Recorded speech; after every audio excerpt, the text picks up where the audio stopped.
Good afternoon, everyone. Thank you very much for coming. Before we begin, I'd like to start with the acknowledgement to country and acknowledge the traditional custodians of the land on which we meet, the Wurundjeri people of the Kulin Nation, and pay our respects to their elders past and present, as well as elders of other Aboriginal nations that may be here today. It's with great pleasure that I introduce Professor Arnan Mitchell. Arnan is a professor in engineering at RMIT University, and he runs the Micronano fabrication facility that's there. We've been collaborating for about the last 18 months on different ways that we can use some of their microfluidics and nanofabrication devices to better understand parasites and parasite diagnostics and parasite biology. So I will turn the podium rapidly over to Arnan because I think you're here to see him, not me. I'll pass the podium to you. Thank you, Aaron.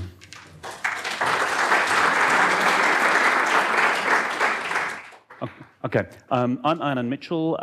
First off, I'll say I'm an engineer, so don't hold that against me, and apologies in advance as I mangle all the biotechnology that's in this. But really, to some extent, that's kind of the point of my talk, is that in order to actually make impact, certainly the pointy end of the impact is with, in biomedical engineering is with biomedical engineers, but from my perspective as an engineer, it really is about, creating platforms that can support that and working with people. So hopefully what I'll do over the next 40 minutes or so is show you a few examples where we've worked with sort of biomedical researchers and show you some of the technologies that maybe you can harness in your own research.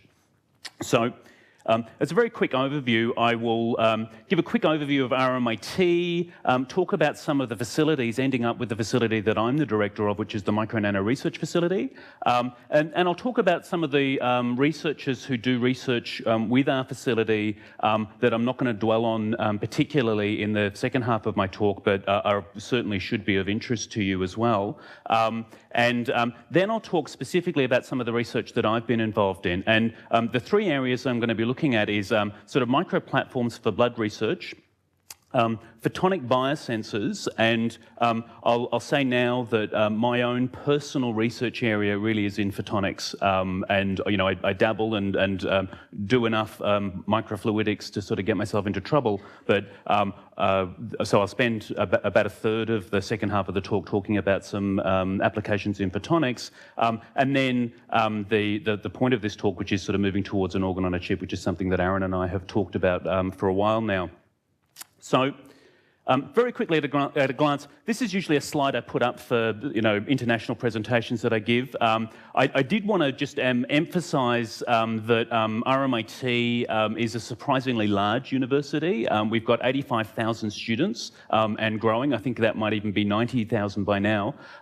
We've got campuses all over the world, and particularly the campuses we have in Vietnam are actually quite large. We have about 20,000 students in Vietnam. The point here is, so RMIT's real focus is on technology, design and enterprise. They want to achieve impact. This is part of everybody's mission statement at the moment. But the strategy that RMIT is really pursuing in order to do that is to sort of create technology platforms that can really be used by people in fundamental research or sort of biomedical translation. So again, this is a hope for outcome from this presentation. Another point about the fact that we've got 85,000 students is a lot of those students are technologists and engineers, and so the final year in my school of engineering is about 1,500 students. There is an awful lot of engineers in our school, and each of the engineers in their final year has to do a final year project, and so a number of the projects that I'm going to show you are actually done by final year engineering students, people who are sort of coming to the end of their fourth year degree or maybe doing a master's project, but we can achieve a surprising amount by utilising these people to actually sort of build a platform that we can sort of try out for achieving impact. So I did also want to mention that we're very close, so please come and visit us. We're not that far away. I did see a rather amusing view graph from Melbourne University promoting the biomedical research culture in Melbourne, and they were saying very proudly that Melbourne had the densest population of biomedical research institutes perhaps in the world, and there were 150, I think, within walking distance of Melbourne Uni, their claim was. RMIT was redacted. RMIT was a black square. Yeah. Anyway, we're here, we're around, you can come and visit us, please. All right. So the areas that RMIT is presenting to focus in, and I'll talk a little bit about a couple of these areas in a bit more detail, are these areas, and they're describing these as enabling capability platforms. So these are technology platforms to enable impact. And this is really what we're sort of recognising our role as technologists and engineers, at least, and perhaps as designers as well. But the ones I'm most involved in is the advanced manufacturing. So the Micronano research facility is really regarded as an advanced manufacturing capability. Advanced materials and also biomedical health and innovation, so harnessing these to achieve things. So the facilities we have at RMIT's invested a lot in sort of building up facilities and capabilities based on those facilities. So one of the sort of flagship facilities is the Advanced Manufacturing Precinct, and this is at the city campus, and essentially it's got a lot of 3D printing capability, and particularly 3D printing in metals, so titanium and things like that. So one of the areas, so here's a range of 3D printers, and they range from a scale at the micro scale all the way up to this one over here that you can actually walk into, and actually they print, you know, big rotor blades for aircraft and things in that. So this is the Advanced Manufacturing Precinct. It does additive manufacture, 3D printing, and also subtractive manufacture, so milling and machining. They do things like, you know, trying to print scaffolds for bone growth, so there's a lot of interest in that. But there's a philosophy, and this applies to my facility as well, of trying to have a very rapid feedback loop between simulation, your concept and simulation, realization, testing, and then feeding that back very quickly to the concept stage, so you can sort of rapidly iterate. And so this is an example of a part that they sort of, you know, evolved in that way very, very quickly. So there's another facility. This is in the physics department at RMIT, and it's got to be one of the best equipped electron microscopy facilities that I'm aware of. So this is, I think they've got about 8 electron microscopes, and essentially what they're doing is installing one each year and then sort of shuffling them around and decommissioning the last one. So they've got you know, all sorts of facilities, and it's not just electron microscopes. They've got TEMs and AFMs and all sorts of tools for essentially studying the properties of materials and the structures of materials. One of the anecdotes that I was told about this is one of the director of that facility, Dougal McCulloch, does a lot of research with Sutton Tools, and actually one of the things they were doing was actually doing electron microscopy and materials analysis on a tool that was actually cutting steel as inside the electron microscope. So these are the sorts of things that might be possible with these sorts of facilities. And then there's a facility that I'm the director of. So this is the Micronano Research Facility. RMIT has been working in microtechnology since at least 1983. So we got a major grant from the federal government to set up a microelectronics facility at that time. And that certainly predates me, but the facility as it was maybe sort of 4 or 5 years ago, it was getting pretty old. And also, you know, if you do come and visit RMIT, you will see there's an awful lot of construction work going on. So as a combination of the ageing facility and really trying to get it out of the way so they could do some construction, they built us this new facility and moved us across maybe 2 years ago. It probably only started functioning fully at the beginning of last year. So it's sort of the tally at the moment is sitting at about $40 million worth of investment. It's the whole floor of an existing building. It's got about 1,200 square metres of clean room space, which is about half class 100 and half class 10,000, which is so about 100 particles per cubic metre. It's got about 50 major tools and about 250 minor tools. And what do we mean by that? Those are things you can book. So you can book time on up to 250 different instruments. The major focus of the facility is materials engineering, biomedical devices, and photonic chips. So I like to say a third of it's for photonic chips. That's a bit dynamic. But biomedical devices is a key area where we think we're hoping to have impact, and I'll talk about that in a minute. The use of this facility, it can be booked through the Australian National Fabrication Facility, but RMIT has agreed to basically cover the costs of the consumables and maintenance of this facility for free for RMIT people and collaborators. So essentially, you can come and work with us, certainly in the near term, and we will cover the cost of this facility.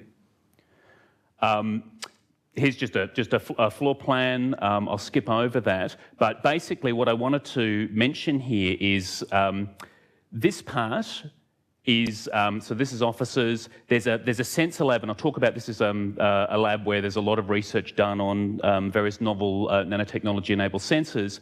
We have a very small PC2 laboratory for mammalian cells, and I get into trouble for saying this is sort of like a toy facility that we have, certainly considering the range of facilities that are around. But really the philosophy is that it's very close by and we're sort of in control of it. And what that means is if we make devices here, we can test them out in context, because it's very hard to sort of maintain a connection with very different cultures between sort of engineering and biomedical research. And so what we found really works well is if our engineers actually try and do a really approximate biomedical experiment in the first instance, so we can say, well, look, okay, to a first order approximation, this works. Now we can give it to you and you can do the real experiment in your own lab. So that's why we have our own biomedical research facility. There's a few researchers at RMIT who will use this facility. Most of RMIT's biomedical research facilities are actually out at Bundoora, so we have another campus out there. Inside the clean room, we have materials deposition and metrology, and also, and this is all class 10,000, so we can deposit films and we can measure them. We've got some real highlight pieces of equipment in here. So in the PC2 lab, as I'll mention in a moment, we've got a bio-AFM, so you can do atomic force microscopy in a sort of biological environment. We've got a sort of non-bio-AFM over here. We also have a super resolution N-Storm microscope, fluorescence microscope in here as well. And in the metrology, we've actually got, I think, one of only 3 helium-focused ion beams. So that can actually do imaging at about a tenth of the resolution of or 10 times the resolution of a scanning electron microscope. It can also do modifications at that level. So in principle, you can actually do modifications at the molecular or even the atomic scale. So one of the things we like to say is, look, between all of the facilities, we can cover the sort of manufacturing and fabrication from the molecular and atomic scale all the way up to the meter scale between the advanced manufacturing precinct and the Micronano research facility. It's not quite true, but we like to say it. All right, so really what most of the technology that we're hoping to offer you is based on photolithography. So I'll come back to this later. This is actually some work that we did as an early collaboration with Jake Baum here at the Walter and Eliza Hall Institute, trying to help him to culture malaria parasites. The idea is that we try and print sophisticated equipment. So you can design in software your equipment and then print it and have it made on the same day and try it out. And if it doesn't work, we'll do it again tomorrow with something slightly different. That's the idea. We can make physical structures microfluidics. We can have some active structures in there like sensors or electrodes or optical waveguides. And the idea, particularly in a biomedical context, is to try and integrate this onto a microscope slide so you can put it on top of your favourite piece of equipment that you're used to for analysing, but you've also got the ability to either manipulate it microfluidically or do some other sensing with it in parallel. Resolution, really cheap and easy, is 20 microns. So this is sort of 20 micron level, and essentially this is actually things that print out of a photocopier, and we're able to replicate those. It's not that hard for us to do things at the micron scale. Look, really, if you want good quality, and this is sort of an example of that sort of quality, we can do that. We're actually getting a maskless lithography system in about a month or 2, which would allow us again just to sort of print that out on demand in about 15 minutes. So this is also relatively easy. Getting down to 100 nanometers is pretty exotic, and as I mentioned before, we're one of the only places in Australia, maybe 1 in 3, certainly the only place that's offering to do lithography at that scale. This is pretty heroic if you really want to sort of get down to that sort of scale. One of the instruments I want to talk about, and I'll come back to this, is we have a 3D printer that will print at the 100 nanometer scale. So this is what's called a nanoscribe. This sort of structure, for example, has been printed with the nanoscribe. And it will actually cross-link anything that responds to ultraviolet light. So you can cross-link things, we use, photo epoxies and other sorts of things. Photoresists, you can do additive or subtractive, but you can actually get photosensitive collagens and things like that. So you could imagine sort of building, biological scaffolds for that. All right. So, as I mentioned before, we have, a super resolution microscope and a BioAFM, which we're quite proud of, but I'm sure I would be delighted to see some of the facilities that you've got here in imaging as well to compare and contrast. Okay, so a few key researchers of the MNRF before I move on to the bits of research that I'm primarily involved in. So Leslie Yeo. So Leslie Yeo used to be at Monash and maybe 5-6 years ago came across to RMIT and helped sort of design the Micronano research facility with his partner in crime, James Friend. And his area, he's does a lot of lab on a chip research, but his particular area is using surface acoustic waves to manipulate fluids. So he does a lot of research on using surface acoustic waves to try and drive fluids around like a pump and also mix fluids. So one of the things he talks about is having a centrifuge on a chip. It's more like a concentrator, so basically it takes fluorescent nanoparticles and sort of concentrates them into a vortex so that you can get intensified measurements, and he's doing that in well plate readers, for example. He also does nebulizers, and the particular strategy here is to get very uniform sized droplets. So each of these droplets is slightly less than a micron.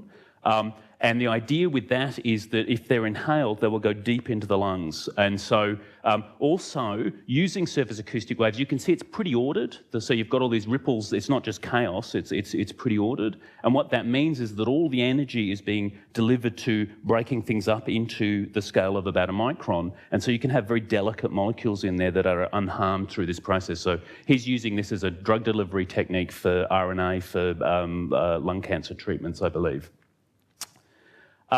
There's also my second in charge of the facility is Shiraz Saram, and he and his wife lead a microsystems group at RMIT, and they do a lot of materials engineering, but they're also now starting to work on sort of flexible devices. And so they've done some research, for example, making sort of active electronic devices that can be put on organs for measuring heartbeats and things like that. They're also doing what are called electronic tattoos that you can sort of put on, and they stay on for a couple of weeks, but they can actually be wirelessly enabled and have sensors built into them as well. So if you're interested, I can introduce you to those people.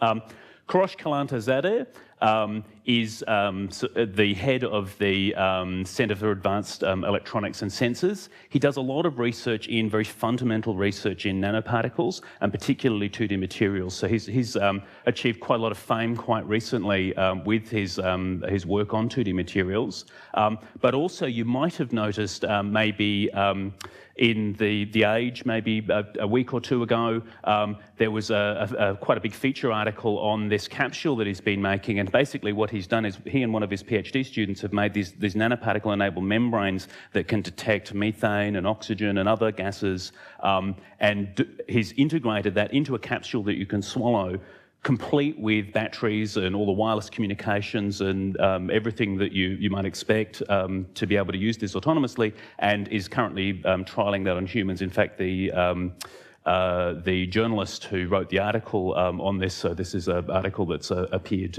quite fairly recently, the journalists actually swallowed one themselves just to sort of go through the exercise and see what it was like. This is quite exciting because it allows them to real-time monitor actually what's going on in the gut and how it responds to various different sort of food eating habits and other sorts of conditions as well. So now I'll move on to some of the research that I'm personally involved in. And this really started probably as a collaboration with the Australian Centre for Blood Diseases. the researcher who I've been working with most is Dr. Warwick Nesbitt, and he used to be with the Australian Centre for Blood Diseases at Monash, but is now a VC fellow and is on tenure track at RMIT. I've got a movie here that I'll get running while I'm talking. So. The first thing that we were doing with Warwick was trying to print proteins. So we have tools for basically making stamps. You know, we could do this down to the submicron scale if you like. These are about 6 microns. But basically what we've done is sort of printed protein, and I don't know which one it is, but it's something that the platelets here will actually respond to.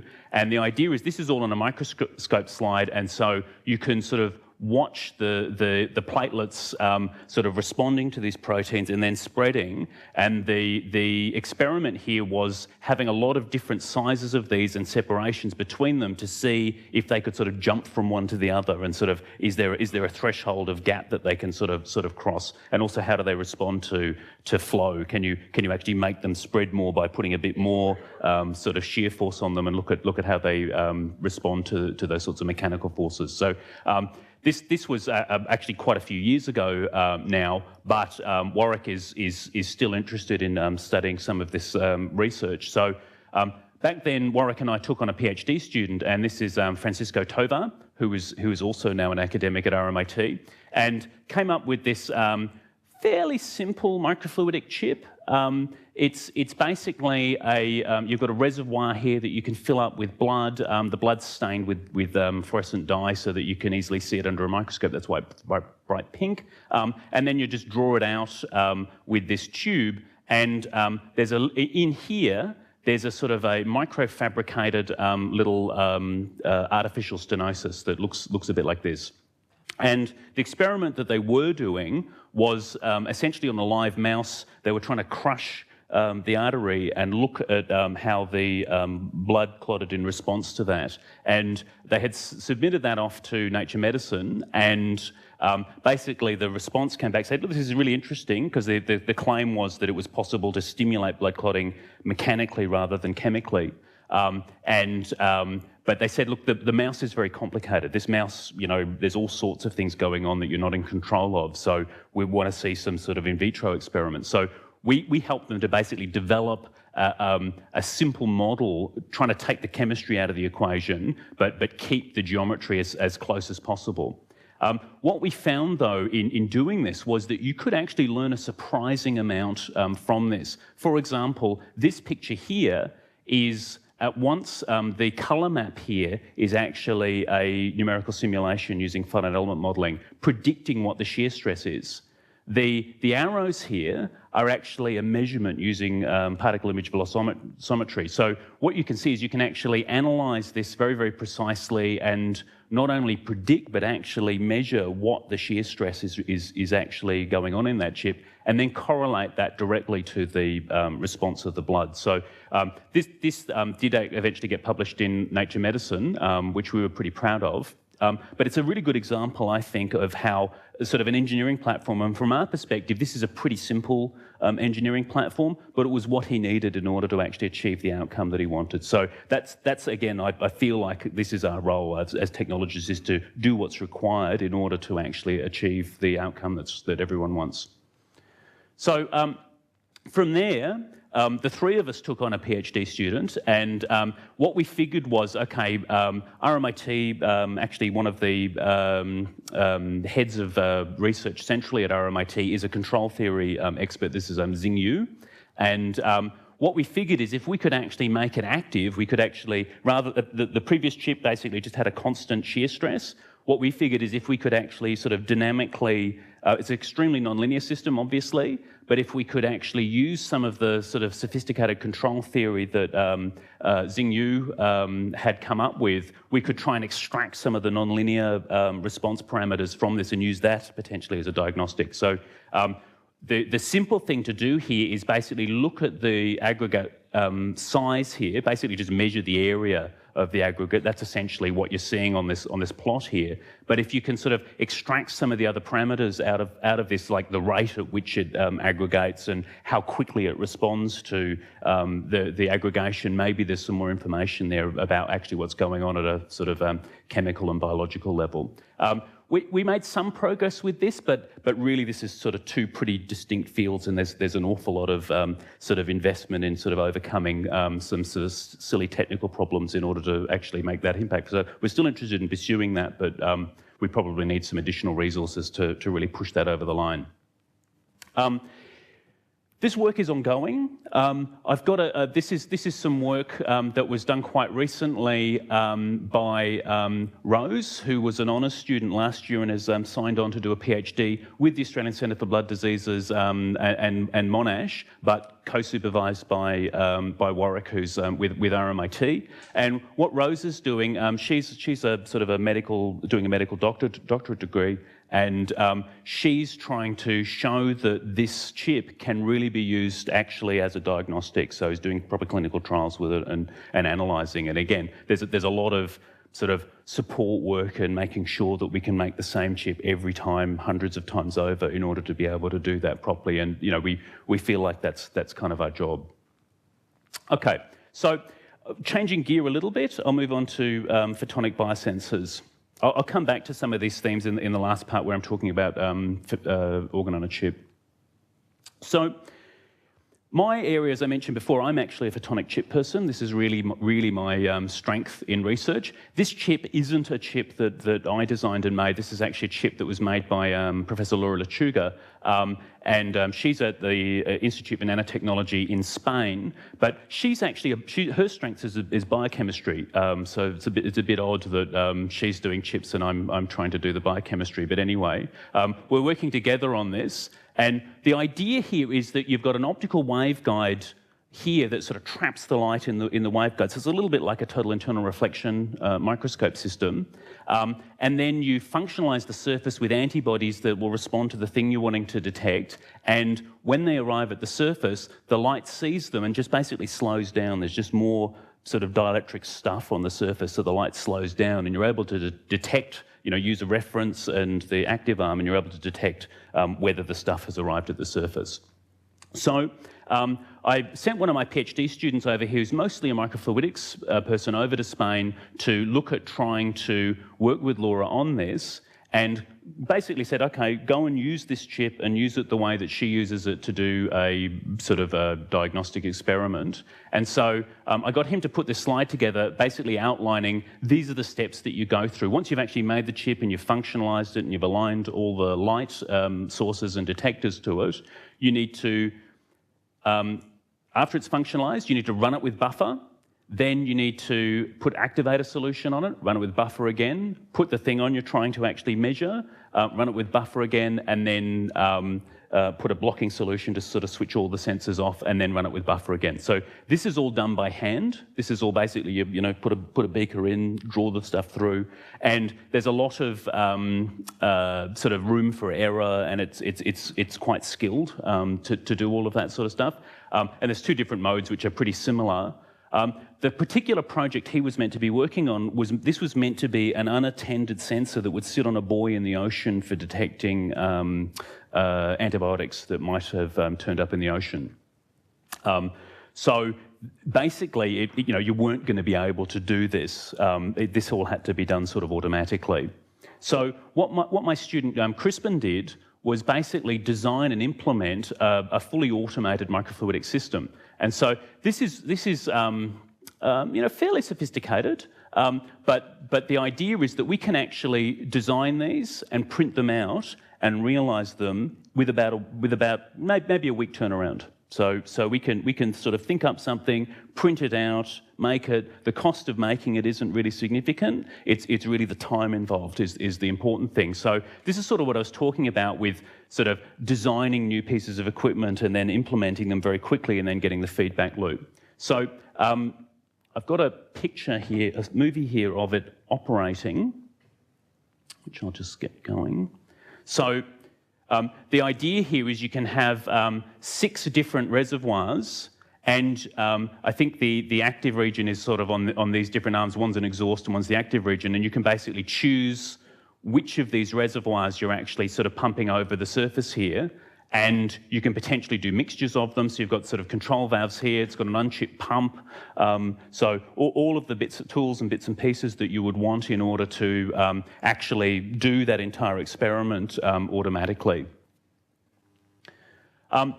The beauty of this technique is it's actually a one-step injection moulding approach. So once you've actually, you can actually print out, we're using 3D printing perhaps, you can use photolithography or 3D printing, 2 mould halves, and then put them together and just inject essentially silicone rubber, similar to PDMS silicone rubber, similar to bathroom silicone sealant, and within an hour you've got essentially a version of this, and it's got all the fluidic channels in it, but it's also got all the valves and all the active components in it as well. So this is a technique that we sort of pioneered and published late last year, but the hope is that it really reduces the barrier to having very, very complicated microfluidics available for doing biomedical experiments. This is still a publication under preparation, but this is essentially using that system as a biosensor. And essentially what you're showing is you start with a baseline and you end with a baseline, and then you sort of put your sample in and you can see the sample sort of, adhering to the surface so that you're sort of getting this response, and then you sort of wash it out and, it sort of goes crazy. But the idea is from this line, you can actually extract how much material that you've got, or by comparing this line to this line, or this line to this line, you can sort of actually work out, okay, how much stuff have I measured? And in principle, these photonic biosensors are meant to be one of the most sensitive sensors after surface plasmon resonance. So this is the idea is it's a way of getting surface plasmon resonance onto a chip. The particular proof of the pudding in this case was, okay, how many times can I do this over and over again? If this is sitting out on a buoy, unmanned, and it's going to be in the ocean, how many times can I do it again? And the answer appears to be 6, which isn't great. But we blamed that on the chemistry, right? As you do when they're not in the room. All right. Now, I did want to mention that Laura Lechuga, who is the person who sort of pioneered a lot of the sensor side of this, the photonic biosensors, she's actually visiting us in about 2 weeks. And if you're interested, I'll circulate the Eventbrite link so you can sign up and come and see her talk. And maybe if you're interested, I could introduce you to her, because we're investing a lot in trying to do a lot of work on photonic biosensors, and I believe there's some people here who may be interested. Okay, so then the last stage of, how am I going for time? The last stage of my presentation really is emulating physiological environments. So and trying to push towards organ on a chip, and this is really sort of the vision that Aaron and I have been talking about for a while now.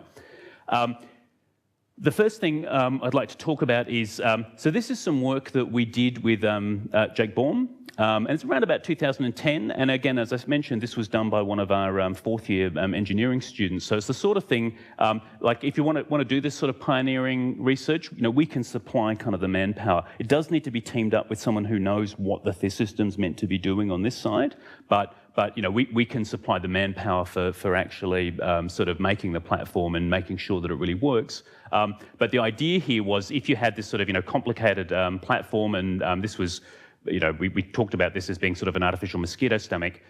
Basically, you see the parasites sort of moving through this sort of matrix of pillars, and that sort of keeps them happy so that they'll do whatever it is that we're trying to do. And you can have various different inlets and outlets and create gradients, etc., to sort of stimulate them and study them.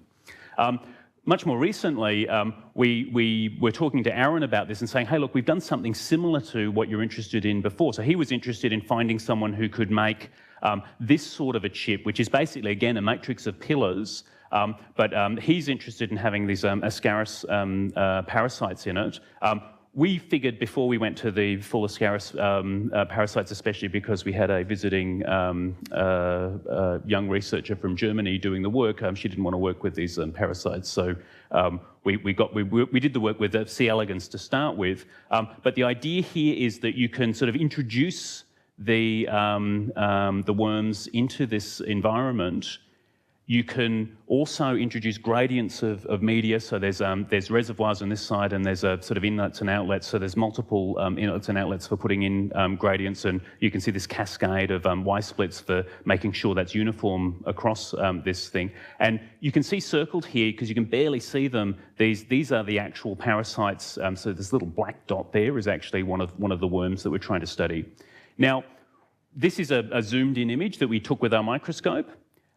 But what we're trying to do is actually set this up with a fairly low-cost digital camera and then hook it up to some software that will actually track the worms. And this is based on a Nature Methods paper from 2011, which was, again, for studying C. elegans.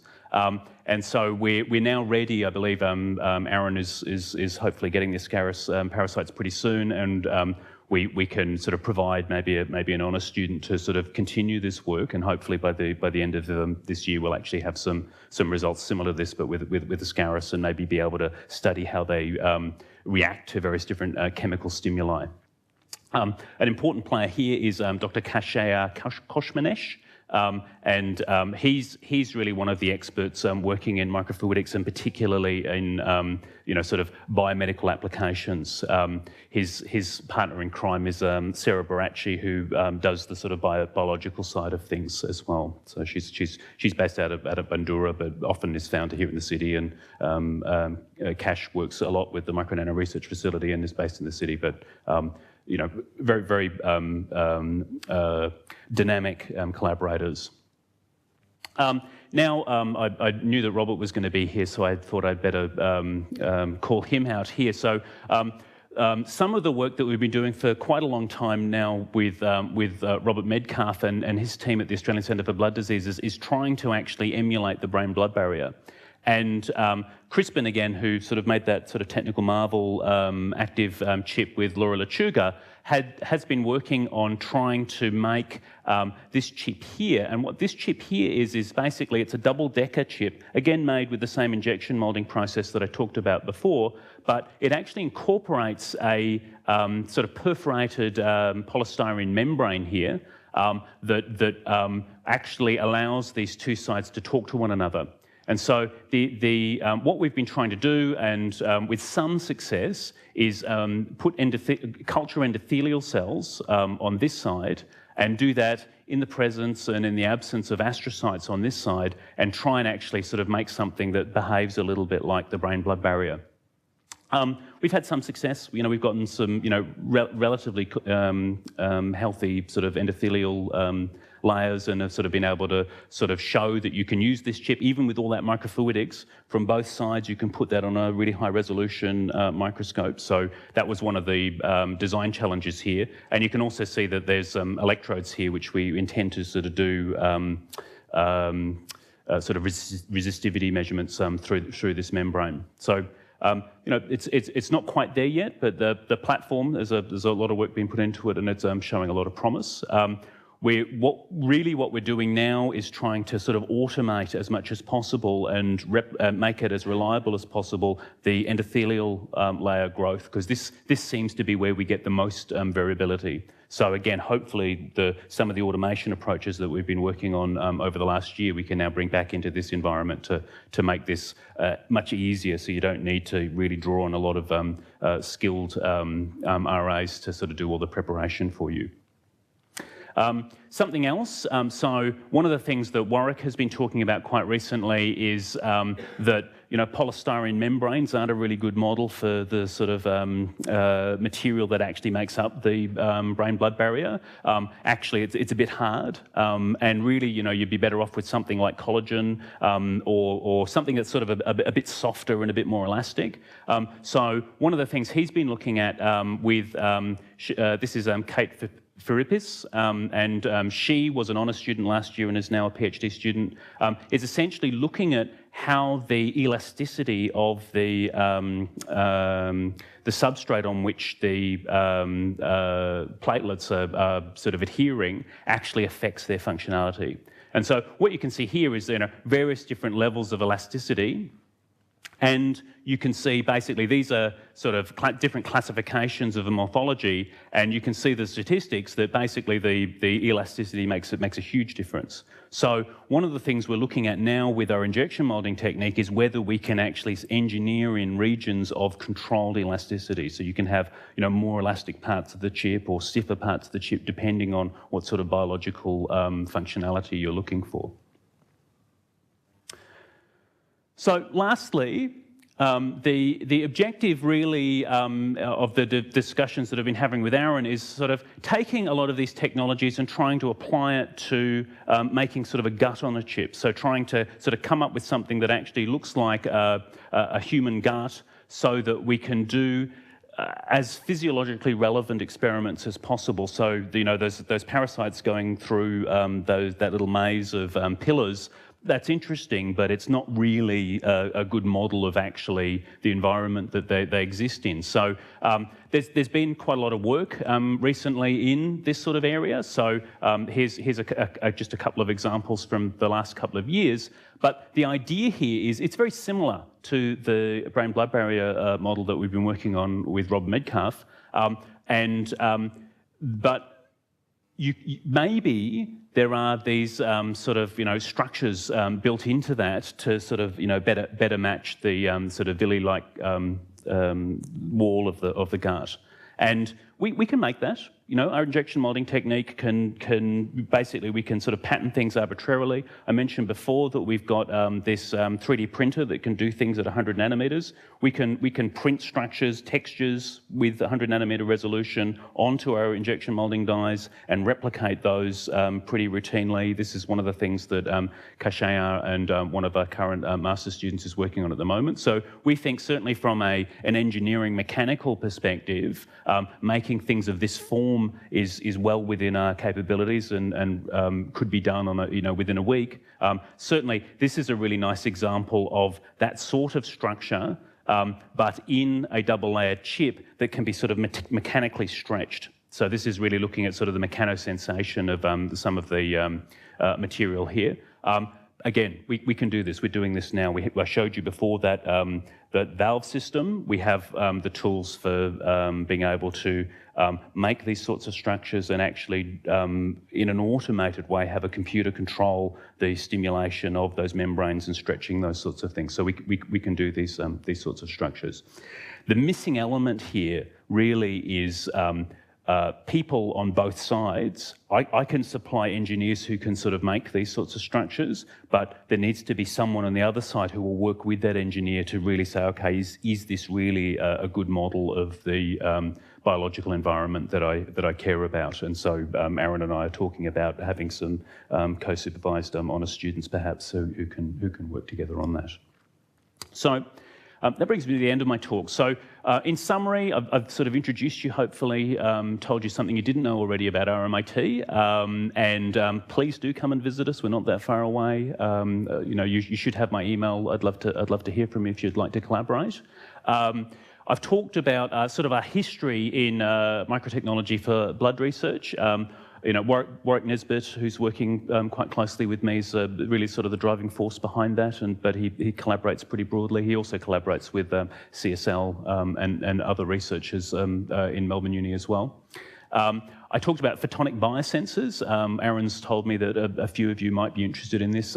Again, that really is my area of research, or the photonics part of it is at least, so I'd be happy to talk in a bit more detail if you're interested in that. And also, if you sort of share the ambition for this moving towards an organ on a chip, we'd love to hear from you, but it's going to require a little bit of resources to get us over the line. Thank you.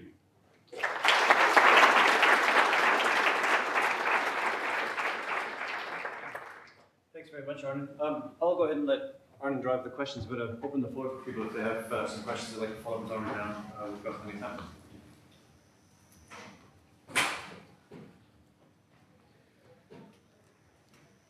Possible to make nanoscale photosensors that the cell can take up and signal when it's inside the cell? Yeah, so there's a number of researchers working on sort of nanoparticles that in the Micronano research facility. One of the researchers that immediately springs to mind is Vipul Bansal. So he's sort of more a chemist, but he and I. Half of the Ian Potter facility for nanoscale biosensors is in the Micronano research facility, and the other half is in his chemistry department. So he works usually on gold nanoparticles, but on various other nanoparticles. I'm also aware of a number of collaborators through sort of my photonics networks, for example, at Macquarie University, working on very small rubies and diamonds for doing being like quantum dots, but they're essentially very long-lived and aren't toxic at all. So there's certainly aware of some of these sorts of things, but really my area, I'm a microtechnologist, so it's mostly sort of planar structures. I work with people who do a lot of the sort of nanotechnology for bottom-up synthesis of chemical markers and things that can be taken up. For a lot of molecular biology applications, you would want to be able to do things like temperature cycling on these materials. How well do the materials stand up to things like a standard PCR, for instance, like going up to 95 degrees and then back down to 37? Yep. So that's one of the things that we're very aware of. My background has been in sort of photonics and making things for defence applications, where they go from sort of minus 50 up to 120. PDMS is okay at 90 certainly. It does expand and contract quite a lot. There's two different types of assembly. You can do temporary assembly, where you just sort of sandwich the things together, and it excludes the gas, so it's a pretty good seal. But if you went over those sorts of temperature ranges, you would get a lot of expansion, contraction, and maybe that might start leaking. You can actually sort of permanently bond these things together and actually get covalent bonding between the PDMS and the glass slides, if that's the case. And we've done this where we've taken things up and down from up to 90 degrees certainly, and those will be they work at those sorts of ranges. One of the issues that we've got with a collaborator with Laura Lechuga is sort of if you put a lot of light through things, they can sort of heat up.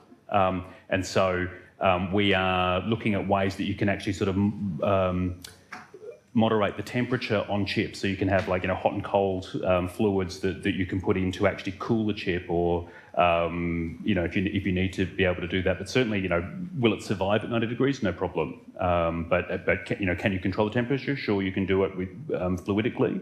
Or we also use ITO electrodes, which are transparent, but you can use them as heaters as well. So you just, electrically, you can heat the sample up, and you can also use that to monitor and control the temperature. Yes?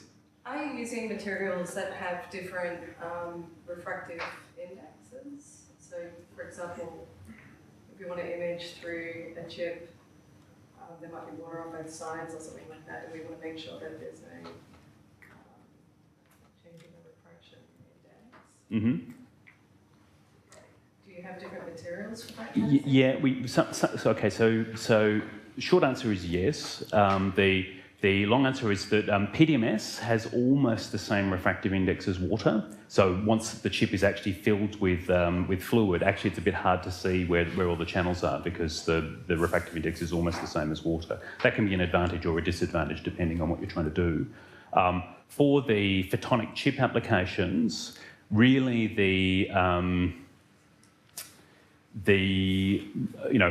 historically, some of the photonic chips used to just be sort of, silica glass, so, very similar to a glass slide.